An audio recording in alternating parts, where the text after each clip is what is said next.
Fantastic. So, good afternoon, everyone. Thank you so much for joining us today.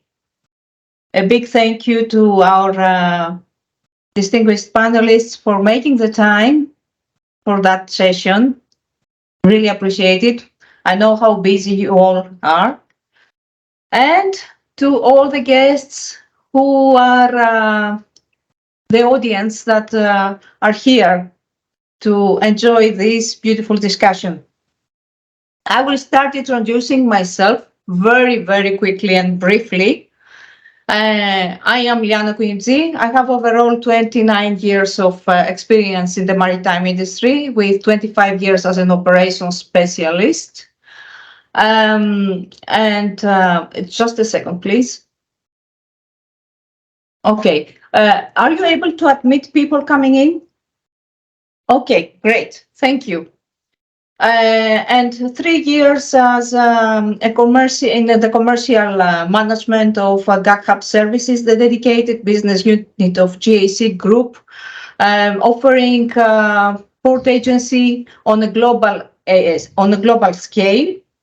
And apart from that, I'm also the lead of the agency on demand department, a very interesting product we are offering, primarily in locations we don't have GAC offices, utilizing, however, the GAC services global network of agencies. I am here today in my capacity as WISTA UAE board member, and I'm very glad for organizing this session, which was inspired by this year's International Women's Day theme, Embrace Equity. We are aiming to explore the differences between equity and equality and how equity is possible when diversity is encouraged, or openly debate whether equity can be a catalyst for equality and inclusion. I would like to proceed introducing our speakers. I have their bios. They're really important. I will try to keep it as short as possible. So for 7 very good speakers, 5 minutes is the time I need the list. I will start with Mrs. Crystal Pullens, Managing Director of Sea Range Service. Hello, Crystal. Hello. Crystal is passionate about sustainable innovation, strategy, and leadership. She started her career in Belgian shipyard over 25 years ago and has been working in leadership roles in the maritime industry ever since. Her background is a combination of technical, operational, and commercial knowledge and skills. Her mission is to make a maritime industry climate positive again. Crystal has closed and executed projects for almost any type of inland and ocean-going vessel in over 60 countries. She has led commercial teams all over the world, and besides her work for Sea Ranger Service, she is the president of WISTA, the Netherlands. She is also a member of advisory board in Breakbulk Europe and World Maritime Academy, speaker international events, mentor for youth and young women in the maritime industry. Thank you, Crystal. Thank you, Liana.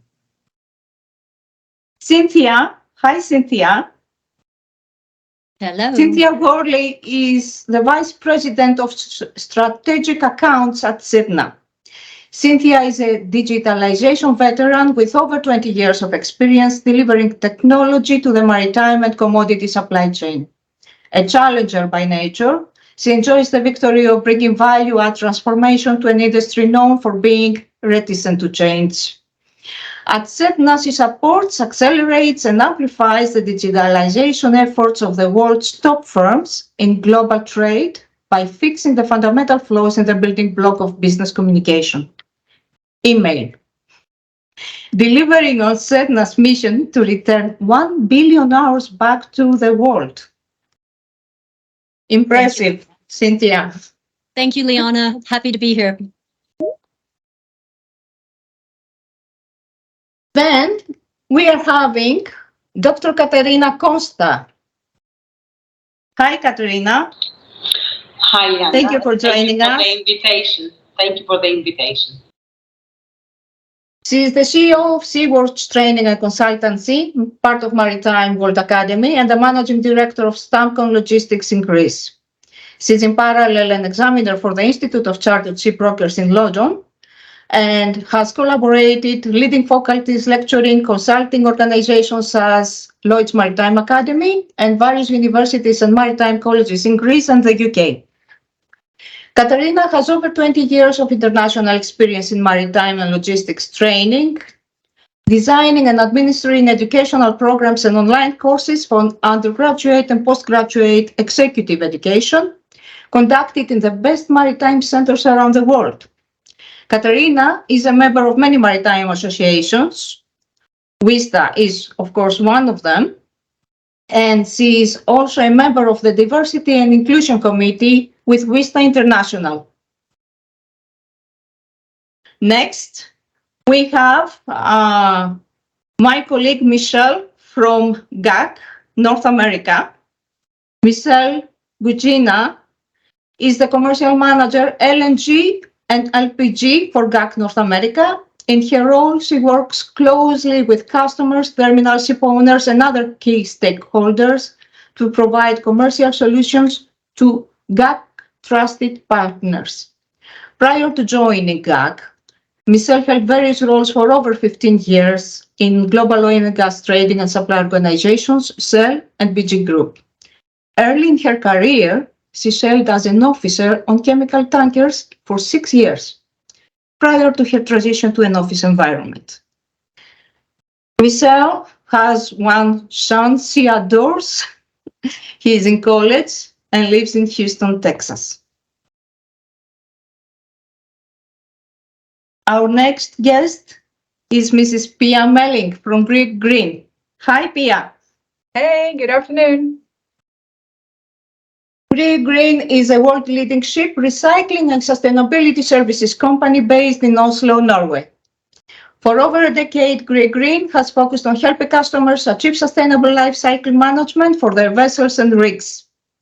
Pia has broad management experience from shipping and maritime industry, both within chartering and commercial management of vessels at very well and distinguished firms. She served on various boards, maritime boards like TICO, MPC Container Ships, the Singapore-Norway Chamber of Commerce, and she's also a member of the Ocean Portfolio Board in the Research Council of Norway. Pia holds an MBA from the Norwegian School of Economics. And we are moving to the last lady of the panel, Rania Tadros, the managing partner of the Stevenson Hargood Dubai office. Hi, Rania. Hi, Liana. And the president with the UAE. She's a renowned shipping and oil and gas lawyer. She has over 20 years experience as well, servicing clients operating in these industries with a special focus on resolving disputes and advising on commercial matters for companies. Rania also has significant experience advising clients in relation to their non-contentious matters and frequently advises clients in relation to their commercial contracts and large-scale projects. Her experience in litigation, coupled with her practical industry knowledge, allows her to develop, create, and review commercial contracts for her clients. And last but not least, we have our male panel guest, Mr. Richard Watts. Hi, Richard. Thank you so much for joining. My pleasure. He's the founder and managing director of HR Maritime. Richard has spent his entire career working within the maritime industry with a particular focus on the carriage of physical commodities. He created HR Maritime in 2008 in order to provide bespoke professional services and training to the trading and shipping industry. Richard has a passion for teaching and assisting companies to reduce inefficiencies wherever possible.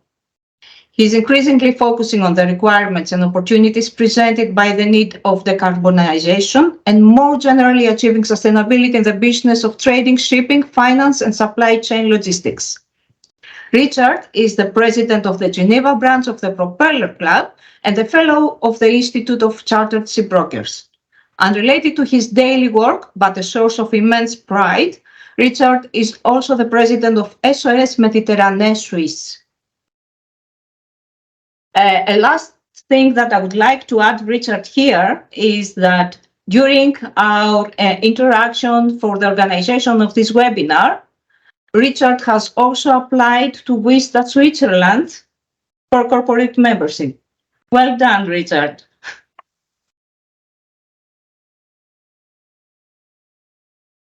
Thank you so much again for joining. And before we get into our panel discussion, I would like to begin by briefly talking about International Women's Day and International Men's Day and how they came to be. This was a small decision we made because we wanted to effectively do it for our diversity and equality efforts. The Women's International Day. In 1908, thousands of women marched through New York City demanding better working hours and better wages. A year later, the Socialist Party of America proclaimed Women's Day. Clara Zetkin, head of the Women's Bureau of the German Social Democratic Party, came up with the idea of the International Day in 1910. So for years, women have celebrated the annual event on March 8th. There is an International Men's Day, however. It was founded a lot later, admittedly, 1992, by Thomas Oster. It was not enacted until 1999. And this is why many people don't know it really. We don't seem to be celebrating it as much as the International Women's Day. Dr. Jerome Tiluk Singh, professor at the University of West Indies, celebrated his father's birthday on the occasion. The International Men's Day is more than just a celebration of gender. It's a day to think about issues that affect men and boys around the world. Dedicated to discussing men's well-being and health, social conditions, and gender discrimination. The day promises to build better gender relations. It's celebrated on November 19th, and it coincides with Movember, when men or mob bros either don't shave or grow beards to raise funds for men's health.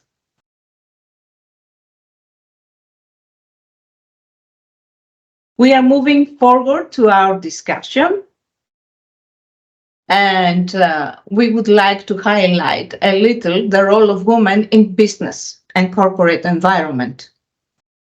There is a study by S&P Global, Dr. Daniel Sanderberg, themed "When Women Lead, Firms Win." The study found that companies with female CFOs were more profitable, generating 1.8 trillion in excess earnings during the study period. Companies with female CEO and CFO are above the market average. 24 months after their appointment, the female CEO's share price rose by 20%, while the female CFO's profitability improved by 6%, with increased stock returns by 8%. Impressive percentages. These results are both economically and statistically significant. Women leaders get results. Companies with more women in management tend to be more profitable. This could be the outcome of this study, right? So why do you think that is? Richard, are all male executive schemes at a disadvantage? Are there weaknesses in companies with all male management? What is your opinion? Well, thank you very much. I mean, it's an interesting and very, very in-depth subject for conversation. I mean, first of all, diversity is key. Diversity is the most important. And so we're talking about gender diversity, but also race, background, education, the idea that different people from different backgrounds will bring different ideas. And I think that's very, very important. It's interesting looking at the figures that you've just cited, and I think they are very, very relevant. It also brings the question of saying, is it simply the fact that companies that are run by women are more profitable, or companies that run by women demonstrate that they are more open and more advanced, and that's one of the main reasons why they're more profitable? Whichever it is, it's not really that important, but I think it's important just to kind of understand the overall context and how diversity is so important for a company. And are male companies at a disadvantage? I would say that if they are dynamic and they are diverse in their leadership, then no, they're not at a disadvantage. But I think that if they are not diverse and everybody thinks the same, everyone comes from the same background, everybody is white and male and been to the same university and had the same upgrading, then yes, they are at a disadvantage. And I think that they will, to a certain sense, suffer the consequences. Thank you, Richard. So, Crystal, Richard thinks that all male management does not bring a difference to the results. It's about the capabilities of the individual. What do you think? Yeah, of course, I fully agree on that. And we mostly look at it from a leadership perspective. But if we turn it around, if we look at it from a customer perspective, there's a variety of people out in the world, and age, gender, it's very broad. And if our management only reflects a little part of that, how can we truly deliver value to our customers? Yes. I get you. I get your point. And Pia, from your experience? Yeah, I think what we're looking for is diversity of thought, basically, and friction in our teams is something that is actually bringing better decisions. And so, as Richard said, gender is one part of it, but in shipping it is quite important because we are so underrepresented, especially in certain operational technical roles and in management. I also think that the needs of women in the workplace are quite similar as young men today, at least in Norway. The young men also want a certain work-life balance. They want to see their kids raised and so on. So I think actually if you can be an attractive workplace for women, you can also attract young talent of all genders, as to say. And I also think that the kind of in our collaboration economy that we are developing now, where we're tackling all our challenges on decarbonization and so on, it really requires more emotional intelligence, not just the numbers and all the analyst intelligence, but maybe more sensing, cultural understanding, other attributes that are to a large extent female attributes. So I think that can really help in the transition. But I also just want to add that diverse teams and this friction is more challenging to lead. It's much easier to lead a team of like-minded people. So we need to make sure that we actually have the leaders' competency to manage those teams. Thanks. Thank you too, Pia. Rania, what would you recap from that? Yeah, I guess I'd agree that it's all about diversity so that you have a diverse approach at leadership and management level to support a diverse workforce. If you have a team that's made up of exactly the same sorts of people, you also have lots of affirmation going on within that team. And so you don't open yourself to being exposed to a different viewpoint, even if you then decide to dismiss the viewpoint, but you're not even thinking about it because it's all an echo chamber of affirmation. I remember we all have our echo chambers, it's easy to surround ourselves by people who think like us, who want the same things in life like us. Like Pia said, it's so much easier to lead a team that just looks like you, because then you can treat them the way you want to be treated. The hardest management lesson is to realize that some people do not want to be treated the way you want to be treated, and you have to manage accordingly. And that diversity, whether it's a gender diversity, it's an ethnic diversity, it's a life experience, it's an age diversity, that all adds to the mix of making it, I think, like everyone has said, more attractive to a wider range of people. And therefore you don't exclude 50, 60, 30, whatever the percentage is of the population from being part of your entity. And I think leadership these days isn't what it used to be. It isn't about someone at the top doing it and everyone else at the bottom kind of performing what they're being told to do. I think successful companies are utilizing the strengths of everybody in the chain. And if you want to do that, everybody in the chain has to be reflective of society. And that means having women all the way across. So with shipping, at seafarer level, at board level, and everything along the way. Absolutely. And thank you very much for the comment, which is bridging us to the next topic that I would like to start developing, because we are basically talking about equity and equality. Can we consider that at times equity or equality raise discrimination? Michelle? Thanks, Leanna. I think for me, I had to write down the definition of equity, giving different levels of support or assistance to people based on their needs to achieve a fair outcome. And that's key, I think, when we talk about diversity and we talk about different things, you can bring people in based on a quota, but that's not meeting what the team and the what's best for the business. For myself, I've been in shipping all my life, led by men, and then I was on an all women's leadership team, and it didn't work, and it was a whole different perspective of how, and it showed the diversity of how things can get done when you have different ways of people thinking. And it was amazing. It was such a learning event, but it also reflected of, I've hired the same kind of people. How do I diversify my own team with the gender, like we talked about, in each different level to make sure you have the most successful results. So that's from my side. I know. I was there yesterday in the other office. Even yesterday I told you. Thank you, Michelle. All right, they muted.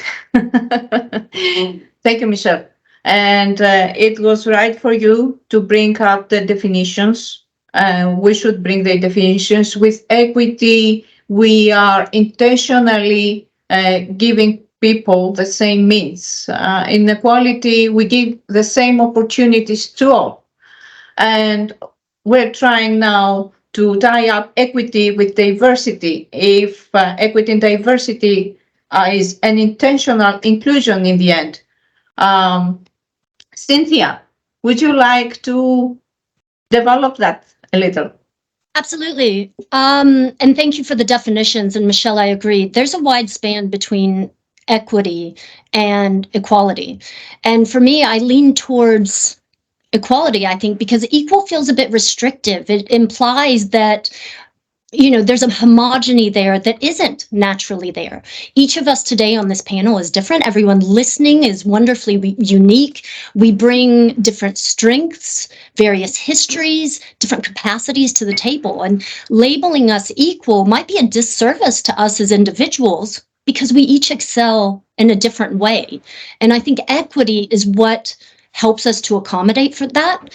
I was trying to think of an analogy this morning, and I came up with a quilt. My great-great-grandmother created the most exquisite works of art, quilts that, are actually useful everyday objects, warming, comfortable, protecting our family for 150 years. And I have one on each of my daughter's beds, one on my own, and we've studied them. I look at them with my girls, and we see the delicate fabric. We see the vibrant colors. We see the stains of God knows what from years before us. And we imagine a history of what that piece might have been before.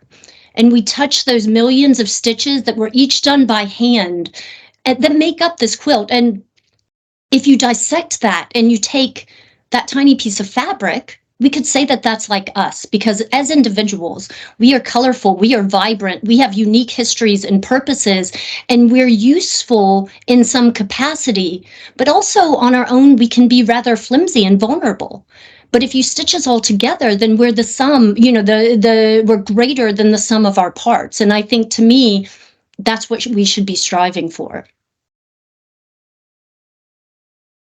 Yes, and I can't thank you enough for all the comments and what we heard. You have literally covered the topic from every angle, ladies and gentlemen. Thank you so much. But in order to show to our audience how relevant equality and diversity can be to inclusion, would you like us to present a few other simple life examples? I would like Katerina and Richard to give me an example from their educational platform levels. An example about equity, an example about equality. Katerina. Okay. Equality is like, generally speaking, when we refer to public schools in a community, and they all have computer labs, the same number of with the same number of computers and the same hours of operating those computer labs. Is this fair? So equity says that computer labs, we can have computer labs in our community, but for lower income schools, we're going to have more computers, more big printers, and we're going to keep them operate for longer hours, because those students, they don't have access to internet or to a computer at home. So in a way, although equity is not a synonymous of justice, in a way, with equity, we are more fair. We develop better overall society. So if we reflect that to shipping, we can do similar things for our communities in shipping, for the companies, but the communities in general. For example, what we have noticed was that there are women all over the world that are very clever, but they don't have access in education. And why is that? Because usually shipping courses are very expensive. So what we said was, yes, this is a loss for those women because they cannot enter the shipping market, have a better job, have a better life. But at the same time, it's not good for the community. And at the same time, it's not good for the shipping sustainability. It doesn't add up to any sustainability. So what we did is, can I share my screen? Can you share my screen, or can I do that myself? Yes, you can. You should have the share button next to your microphone, to the right of your microphone.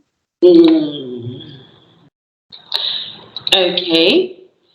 So, can you see my screen? Yes. Yes, I will see it. What about other guests? We developed Mariva.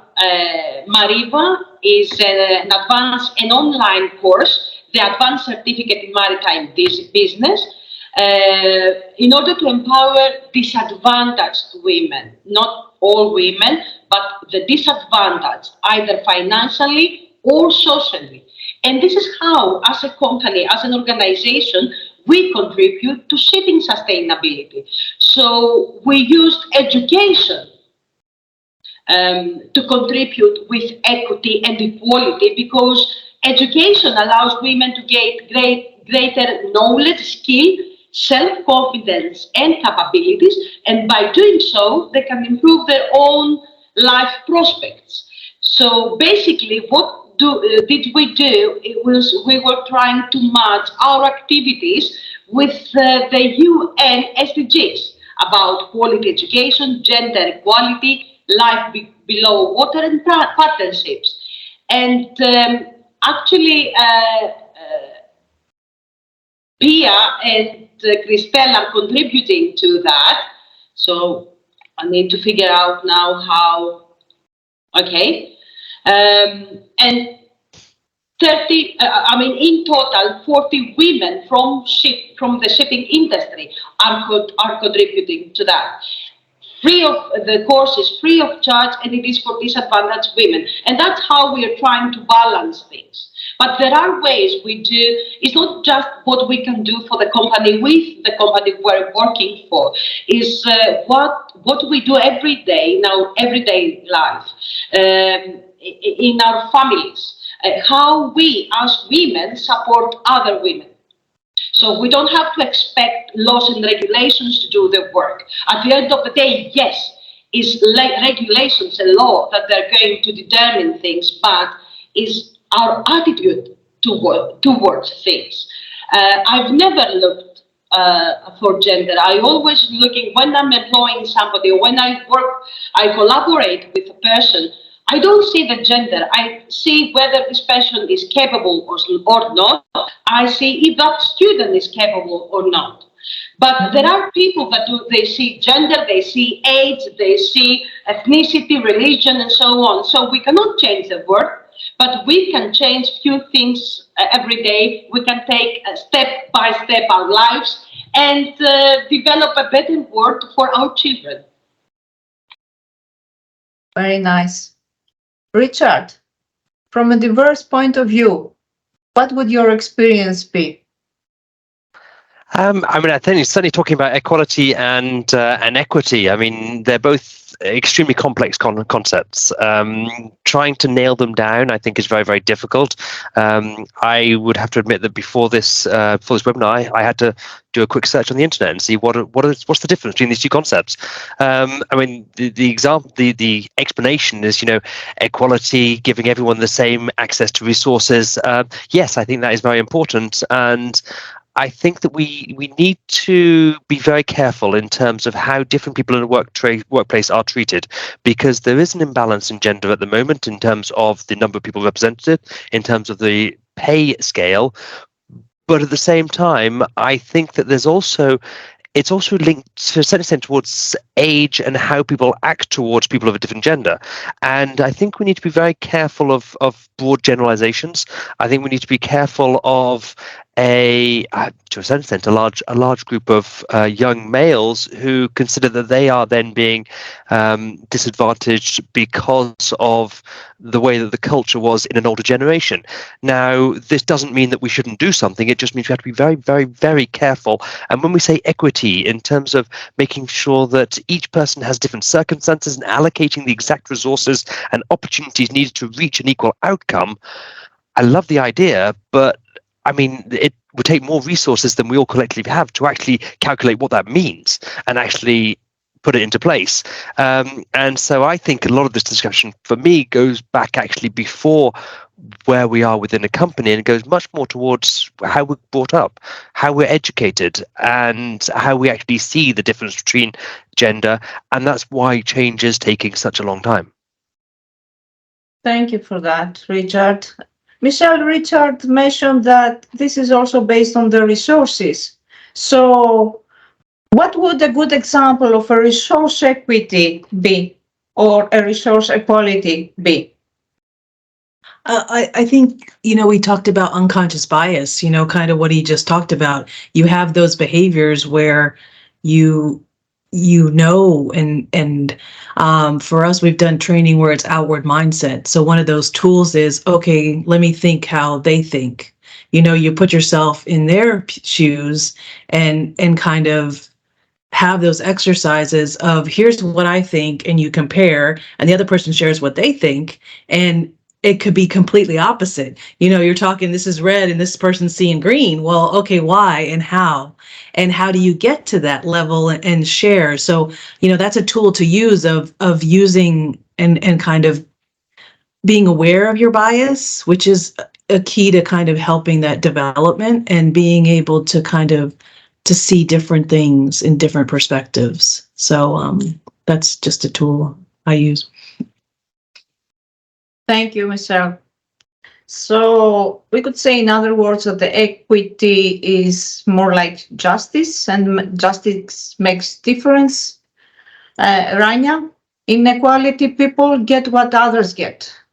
Equality is not recognized as a socially sensitive quality.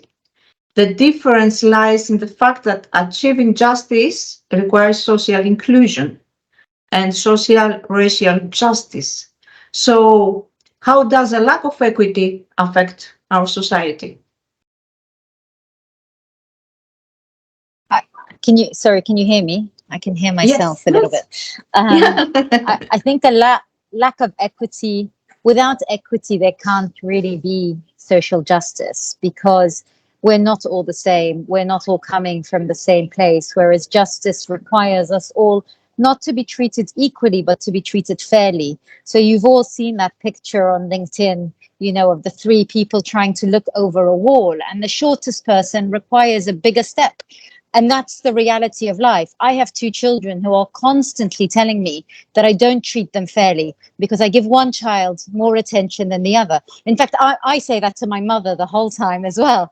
And her response to me, and my response now to my children, is that you need to give people according to their needs. So if I have a child who does not need as much of my help in academics, for example, then the reality is I will end up giving the other child more time, because like Richard said, there are limited resources. I only have the time that I have. And so I need to give to each one what I determine they need. I think where I fail is I determine what they need based on me. And I think sometimes companies fail and society fail because we don't ask people what they need. And we're too busy working out what we think is fair. We're too busy working out that that boy wants to see this match. Maybe he wants to see the match on the other pitch, where he doesn't need a step at all. He just needs to be turned around. I just feel that as a society, sometimes we're too busy trying to find solutions, and we're not having an inclusive discussion with everybody. So in my case, with my children, as to what they really need. What is it that they want? What is it that they want to achieve? My daughter, we're constantly trying to help her improve academically, for example. And it was just one day, I mean, she's very young. One day I asked her, what do you want to be? And she said, I just don't want to be busy. I don't want to be working all the time. I don't want to be busy. Now, she's at a stage in life where maybe she's not best placed to make those decisions. But if that remains her position in life, why am I constantly trying to achieve something for her that I think is giving her a better position in life, that I genuinely feel is the right thing for her, that I genuinely feel is the right thing for my employees, for people I work with, when that's not their direction, that's not their perspective? I think as a society and as companies wanting to achieve diversity and inclusion, we need to listen more. I need to listen more. We generally need to listen so much more. Thank you for that, Rania. So I would say, if we bring the question now in the workplace, to the environment of the workplace, my next question is, to what extent do you think people consider diversity and inclusion when they are making their career decisions? And how does this affect basic skills, such as their motivation, taking initiatives, and morale? Pia? I think it's increasingly important for people, and especially when they're in a workplace where they're not feeling, when it's not diverse and they're not feeling included. But of course, I also moved jobs last year to Grieg, which is one of Norway's most, I would say, inclusive and diverse workforces in the maritime. And our management team is actually 50-50 men and women, which is very rare also in Norway. So it definitely means something to me.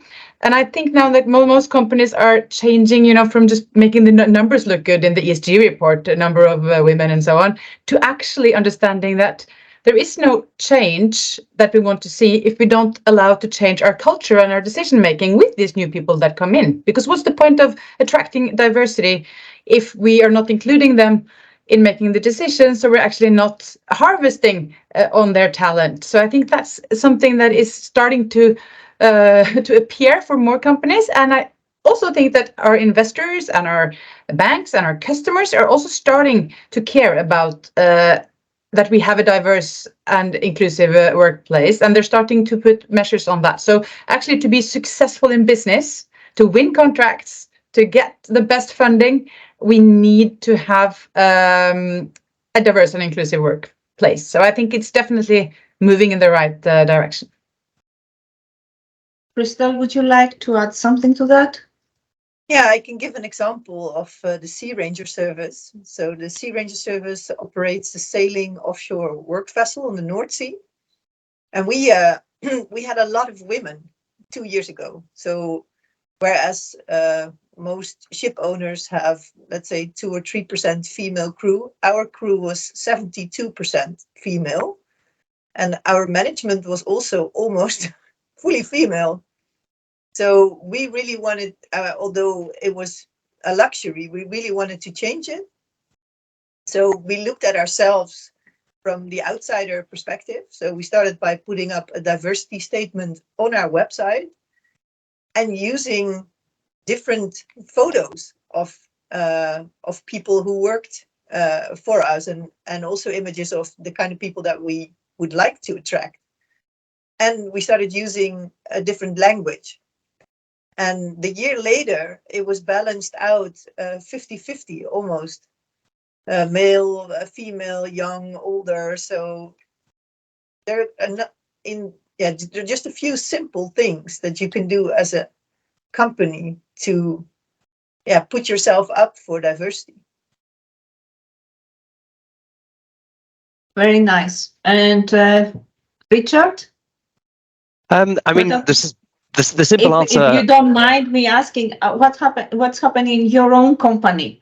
How do you make your environment balanced? It's an interesting question, actually, because I took the decision a while ago, and I think that it's important to know how we manage people and to know whether we are able to manage them. I've come to the realization I'm not actually a very good manager. I don't think I ever had any very good role models as managers when I was working in companies. I've actually gone to the stage of getting rid of my employees. I've got one employee, and she's actually on maternity leave at the moment. So it's interesting how we see this at the moment. I mean, how do people manage their career moves? More and more, the world of commodity trading and shipping was not something where people proactively planned out their career in the past. Certainly in Geneva, it was kind of you just fall from job to job. Now you're seeing more and more, but you're seeing this from a trading company from point of view, from the push and a pull, from the people who are looking for jobs. They're interested in more things than just money. It used to be that you could just throw money at someone and that was enough to motivate them. It's not anymore. And I speak to a lot of companies, the human resources departments, who I seem to end up having on courses I'm running on the fundamentals of what we do. And they're talking about how they need to find other ways of motivating their staff and ways of keeping them active. And talking about career moves, I mean, becoming a parent is an extremely important career move decision. It's also something that's incredibly complex, because you can just sit there and say, oh, you should give people a year. Well, who's giving it? Where's that coming from? How does that affect the business environment? What type of business environment? How does that affect their career? Does that mean they have to put their career on hold? Can they continue their career? Does that mean that that is the end of their career? How does the company manage it? For a large company, then they might be able to just shuffle staff around. To be perfectly honest, how is my company managing the fact that someone is taking paternity leave? My workload has doubled. That's not a reason for her not to take maternity leave. That's just something that I have to manage within my company. But then we also have paternity leave. How is that managed? It's an incredibly complex subject, but I think it's something that we just need to talk about more, and we need to have as more of an open subject, not something that's kind of decided for people. We have to ask people. I mean, I think Rania made a very good point. What do people actually want? What are they looking for? And how are they going to achieve what they're trying to manage in their career? Very good point. Very good point. So there are no simple solutions we can give. We have to work around it, and it is more complex than it sounds with just definitions and a few paragraphs we find in various articles. That is true. However, I would like us to conclude our discussion with one last question. How you think, how can you provide a simple solution. How do you think that we can ensure successful inclusion in an organization? How do you think that we can embrace equity and ensure successful inclusion? If possible, I would like all of you to give me an opinion on this. We can Leanna, I'm happy start. to go first, Yes, simply please. because I have to drop off. But I was I don't going to think- ask you. Oh, thank you. I don't think I need to say it to the panel here, but for our broader audience, the best thing we can do is lead by example, right? Richard mentioned a moment ago the impacts of how we're brought up, right? As a mother, I'm aware, and by the way, Rania, you're a better mother than I am. I just snap back that life's not fair, right? So I'm going to start using your line instead. But I'm aware of what my children pick up from me passively, and it's made me correct a number of bad habits in myself. And I think the same goes for our workforce. We have to look past the obvious, right? Reach beyond opinions that are really freely given and voices which are loud, and seek out those that might be more quiet, right? Those who might be waiting to be asked rather than willing to offer an opinion. You know, there should be a path to the top for those who are loud and stomp, but equally, there needs to be a quieter way forward as well. And as leaders of our organizations, we have to be responsible for recognizing that, listening, and demonstrating inclusivity. And in particular, I've been really impressed with Sedna as an organization and how we implement that within ourselves. For instance, we don't accept submissions from recruiters which don't provide an equitable selection of CVs. And that's been a real shift over my career. We don't participate in events which don't represent the equity that we demand to see. And, you know, even these days, rather than just go to a conference and watch male speakers talk to me and male panelists debate amongst themselves, I now make my participation a requirement. Equity a requirement in my participation, because I want to be part of that conversation. And so sometimes it means I'm speaking more than I would prefer to speak, but I do it because somebody else might see it, and that might give them the strength to get involved. Cynthia, thank you very much. We will be glad to stay with us as long as you can. Maybe you can catch some questions. We have another 7 minutes to 5. Thank you so much. Christelle, how do you embrace equity? How do you succeed in inclusion? Yeah, I think it's important that we talk about it, but I don't think that's the solution. I think we need allies, and in our case, in our industry, male allies who speak up for diversity and inclusion. Because I think the message is much stronger if it comes from a male perspective than us raising it over and over. So we're only 50% of the world's population, so why should we do almost 100% of the work that needs to be done on promoting diversity and inclusion? Thank you, Christelle. Pia? Yeah, I want to build on what Crystal said, because I'm also the previous president of WISTA Norway, and actually during my tenure, we recruited a lot of male members. But we also have a male board member in WISTA Norway, and I think that's the only country in the world that's allowed men into this position of power in WISTA. And I really want to just, it might be controversial in many countries, but I think if we are really gonna practice what we preach, which is inclusion and diversity, we cannot be a closed club for women. So that's my burning, inspiring, hopefully, for all of the WISTA countries. But I also just want to add on the unconscious bias, because I think that's something that I also underwent some training. Where you are faced with some cases that you meet your own unconscious bias, and you get so surprised. You're like, what? I'm not biased. I'm open-minded. I treat everybody, equally, and so on. And then you realize, of course, we're not. We're programmed through, of course, how we're brought up and our work life and so on. So I think it starts with that kind of training, and top management in every company needs to focus on that, actually, so that we only when we face our own biases and we understand that we are not perfect in how we how we deal with people, then we can actually want to change. So I think that's where it starts. Thanks. Thank you too, Pia. Michelle.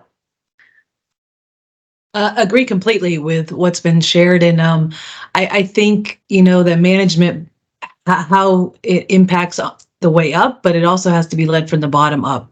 Because it can be both sides. It can be the managers, but it goes back to the listening. It goes back to hearing and being able to make change. I mean, that's the huge thing. You have people that don't like change, and I was through a reorg in an organization, and it was like, okay, you either chip away or use dynamite. And if you chip away, you get this beautiful model and rock model or you get dynamite and it's rubble. And I think that's where events like this, having the conversation is kind of the chipping away. And then you keep building on how we do this. You had years ago, women weren't on ships.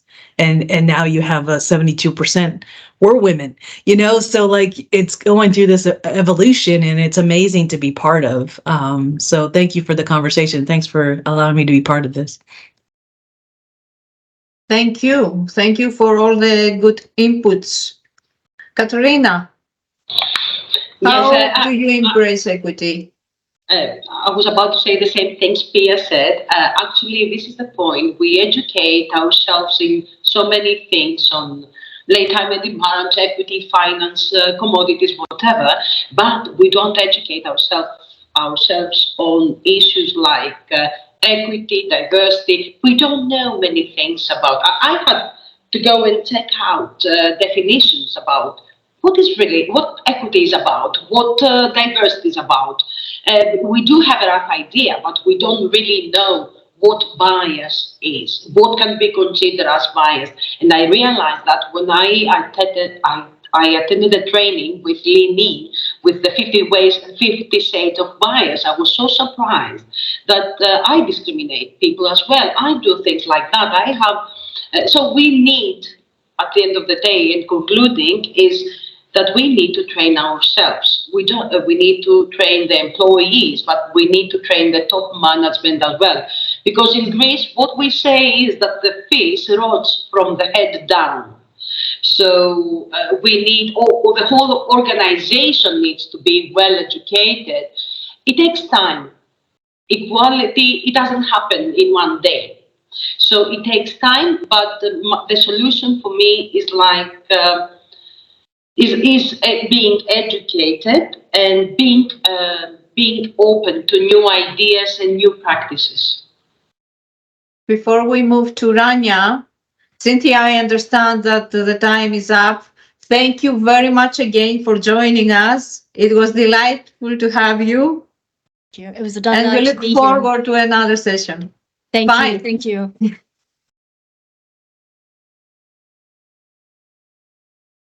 Sorry, do you want me to say my Yes, my Rania, bits, please. or are we waiting for Richard?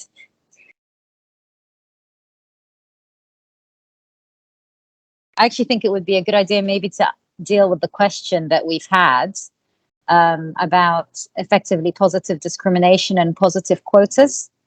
It's a huge dilemma for me. My firm has a quota for the number of female partners, and there are people on the call from the firm, number of female partners that it wants to have in its partnership by 2025. It wants to have 35%, which some of you will say is not hugely ambitious. If I'm totally honest, I am not in favor of having quota, because I do believe in ability, and I believe that there are women who can do the job exceptionally well. What I would want is equal opportunity. So there is a bit of equality, the equal opportunity at the entry stage. So no assumptions being made. So when I was offered the opportunity to move with my firm from London to Dubai, it came very much as a dismissive question. Well, we know your husband works in the UK, and we know you've just had 2 children. So, there was an automatic assumption that I would not want to go. It was very difficult to move to Dubai, but it was also very difficult for my husband. So I don't understand why there was an assumption that it would be more difficult for me than it would be for someone like him. And it was a very honest discussion. They had I truly believe they had my best interests at heart. And they weren't moving me to meet a quota, but they were making lots of assumptions. So I think rather than quotas, I'd just like us all to be aware of our bias and to try and sort of negate that. And the way to negate that is by having a decision-making board that is diverse. And I think if we did that and we did that honestly, then we would meet our quotas. Because, I mean, for example, in law, you have many more women at associate level than you do guys. Well, not many more, but you definitely have more women. I think it's about 60-40 across the whole spectrum. But within the partnership, it goes the other way. And within shipping law firms, the statistics are awful. So there is something that's preventing women going forward. And I think rather than management setting a quota, we have to listen. What is it? What is it that's making people not apply? What is it that's making people not successful? And I was told by a partner who was a female partner who made partner in a shipping law firm in 1990, so quite a while ago, that it's because the guys never had good examples. They never had examples of successful female partners. So they just didn't think of someone playing that role. In the same way as when you think of like a CEO, there's that test people do, you automatically think of a male person. That's all changing. And I think it is changing. But even though my firm has positive discrimination quotas, personally, I'm not hugely in favor, if I'm being totally honest, in this room. Thank you for being honest, Rania. Richard, in your case? There are so many answers to this question. There are so many things to cover, and I think that a lot of these have already been covered by my fellow panelists. I mean, first of all, there's no simple solution. There's absolutely no simple solution. We also need to avoid any concept of them and us. It's who is them. There are a lot of women that I do not agree with. There are an awful lot of men I do not agree with. I have a British passport. I have a Swiss passport. Am I British? Am I Swiss? Which am I? And it's very, very difficult to have these generalizations. We need to move away from them as much as we can. There's very important to have role models, people that, and I think we've already heard of this and how important that is for people to have people they can look up to and people they can say, I want to be in that position. That's the role that I want to fulfill. But I think a lot of it is the bias in society. And this is something that, at the risk of sharing, I mean, I'm a relatively recently divorced father of two who has my kids 50% of the time. I get anything from school, it's the mother that's contacted. You look at toys and how they are split. You look at my daughter brings home a clock from school that she made, and it says on the clock, what time does daddy get home from work? Cheers. And I was around a friend's house, and a friend, they've got two sons, and they had a tree house, and my daughter wanted to explore it. And so my friend, the wife, said to their son, oh, can you take her to see it? But be careful, she's only a girl. She's 6. At the age of 6, there is no physical difference between boys and girls. And this is something that we just need to move away from.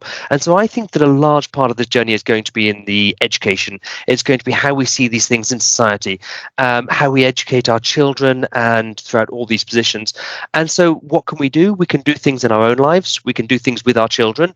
We can do things in our workplace. And I think that we can defend whenever we see situations arising, and we can try and counter as much as possible to stop these situations arising, but also try and realize whenever there is unconscious bias and we're just basically ignoring because that's just the way society is. That's not a good answer. So as I said, a lot of different points to look into. And you are right. Pia, would you like to add something to this? Yes, so I agree that quotas is not the best way, but it could be necessary to get quickly to the better state. And I just want to give one example, because we have, Norway is a special country, it's a little bit socialist country, and we're not representative really, but we have a shared parental leave. So the father is kind of forced to take 4 months. Yeah.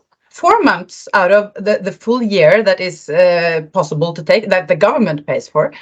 And And if he doesn't take that 4 months, the mother loses it. It's not like she can take it. So it's actually earmarked for the father. And that has really shifted in Norway now, that it's now understood in the workplace by the boss, the male boss maybe, that of course it's silly to give up 4 months of paid leave from the government. Why would you do that? So suddenly young men can actually take 4 months off with their child during the first year of the child's life, without anybody, oh, that's strange. Why is he doing that? So that really shifted it, and it made women like me, who actually don't have small children anymore. Actually, I become a much more attractive employee than some of the young men who are going 3 times paternity leave 3 years in a row, right? So I mean, just to put it in perspective, that kind of a quota for the male actually helps women a lot to be more equal in the workforce. So it's not obvious that the woman is taking all the work of the first year with the child. So I think that's just a good example of how it really improved for women and also for men in the workplace. Could you imagine? And thanks Norwegian rules for that. Yes, Katarina, please. I have trust in young people, so I think that in the years to come, the new generations, because they consider things in a different way, things are going to improve faster. I do remember myself when I was a student, when I graduated from Plymouth University, and I was very proud that I could work under pressure. I was very proud I could do that. But now I wouldn't dare asking a person at an interview, can you work well under pressure? I know that this is discrimination, but it's like I'm dying to ask this question. Unfortunately, I can't. And it makes sense because is what you said before. The new generation is doing things in another way, in a better way. Because at the end of the day, quality of life for us all is what we're looking at. We all deserve a better life. We all deserve a better work environment. So at the end of the day, it is up to us. I can't thank you enough one more time. Your inputs they have completely covered the topic, seriously, because you have expressed the difference of opinions of many of us. But I would like also to let our audience ask any questions they have. I already received one question from Mandy, who would be interested in hearing what the panel feels about quotas for hiring as way to work towards equity. We all say we want to hire people according to ability, but should we set aside a certain number of places I think I've covered that women? one, haven't I? Huh? Yeah, that was the one we were discussing. But Yes, maybe the yes. audience has more questions. Yes. So the next one, we have quotas for board positions in public in... That was Pia's reply. No, that's just me responding. Sorry. In Norway, it's much better. Okay. I'm not sure if Any other people other question can. from the audience? I'm Sorry, not sure if Richard? other people. I'm not sure if other people can put questions on. I think the chat is limited to certain people. I certainly can't write in the chat. I didn't know that. I thought that everyone was able to chat. You can't write there, Richard? I'm sure if anyone has any burning questions, they can email any of us, Exactly. and we'd be happy to share our views. Yes, I'm sorry for that, but I could see that Pia was able to reply. Yeah, Richard is not allowed because he's a man, I guess. Discrimination. Richard, I don't think this is the case, but did you really try and you're not able to? Oh my God. I've just been given access, literally, and there's been a change. Anyway, it's not the point of the webinar, and I found it incredibly interesting and very enjoyable. But if anyone from the audience would like to ask a question, you don't need to write it down. You can ask. Please unmute your mic and let us know if you would like. No questions? All right, then we will have to wrap it up. It was a very interesting discussion. It was very interesting to hear all the points of views. And once again, thank you very much for taking the time and joining and contributing to that. I'm also thanking all the people who have joined us in the audience. We have this recording for anyone who would like to listen to it again. We will work on how we will share it, and we will keep you updated. Thank you, and Thank bye. you for a good initiative and a good discussion. Thank you very much. Thank you very Thank much. you. Well Thank done, you. Regina. Bye. Well Bye. done. Thank you.